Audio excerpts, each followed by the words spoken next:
दोस्तों, मेरा नाम राजीव है। मेरी उम्र अभी 21 साल की है। मैं गुड़गांव में अकेला ही एक कमरे में रहता हूँ। वैसे मैं पंजाब का रहने वाला हूँ, मगर मैं यहाँ जॉब करता हूँ।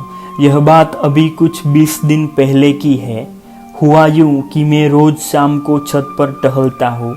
मेरे पड़ोस में एक आंटी जी रहती है। आंटी की उम्र कोई 40 साल की है। वह व्यवहार में बहुत अच्छी है। आंटी की एक जवान लड़की भी है जो अभी 20 साल की है। मैं रोज़ शाम को छत पर जाता था तो उसी समय आंटी का भी अपनी छत पर टहलना होता था। मैं आंटी के साथ में कभी कभी बात कर लेता था। वह मुझसे बड़ी ही स्नेह से बोलती थी तो मुझे उनसे बात करने में काफ़ी अच्छा लगता था। इसी वजह से हम दोनों की काफ़ी घुल मिल गए थे। आंटी के पति की 4 साल पहले मृत्यु हो गई थी। तब से आंटी और उनकी लड़की घर में अकेले रहते थे। आंटी का बड़ा बेटा तो मुंबई में जॉब करता था। एक दिन मैं आंटी से यूं ही इधर उधर की बात कर रहा था, उनकी अपनी ज़िंदगी के बारे में। बात करते करते कुछ ज़्यादा ही भावुक हो गई और वो रोने लगी। मैंने कहा, आंटी आप प्लीज़ रोइए मत। आंटी बोली, बेटा मैं एकदम अकेली हूँ, इसीलिए मेरा मन नहीं लगता। मैंने कहा, मैं तो हूँ आंटी, आप बोलो ना, आपको किस बात की कमी है? सब कुछ तो है। लेकिन आंटी बोली, तेरे अंकल बहुत अच्छे थे, मुझे बहुत खुश रखते थे। मुझे उनकी बड़ी याद आती है। भले किसी बात की कमी ना हो, लेकिन पति की ज़रूरत भला कौन पूरी कर सकता है? मैं आंटी की बात समझ रहा था, मगर मैंने कुछ नहीं बोला। कुछ देर बाद में अपने कमरे में आ गया।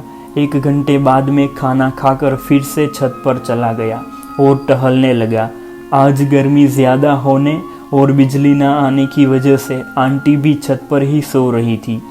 उनकी लड़की भी उन्हीं के साथ सोने वाली थी, क्योंकि आंटी ने उसे ऊपर ही आने की आवाज़ दी थी।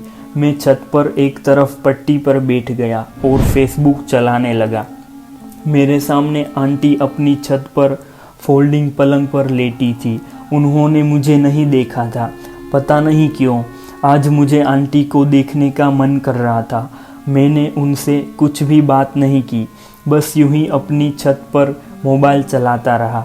तभी मैंने देखा कि आंटी ने कुछ देर बाद वह मोबाइल में कुछ देख रही थी।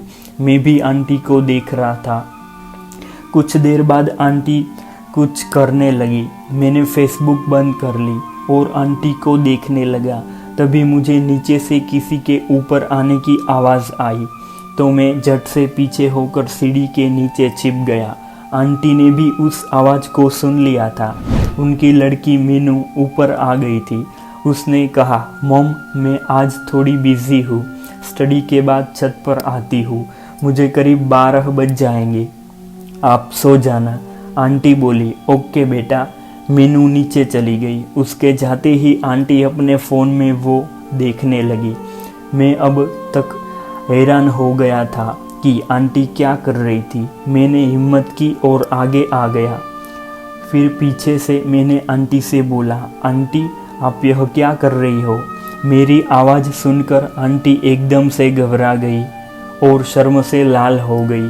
आंटी मेरे सामने चुपचाप बैठी रही। मैंने आंटी का मोबाइल ले लिया। मैंने मोबाइल बंद किया और बोला, आंटी मेरी बात पूरी होने से पहले ही बोली, राजीव प्लीज़। मैं चुप हो गया।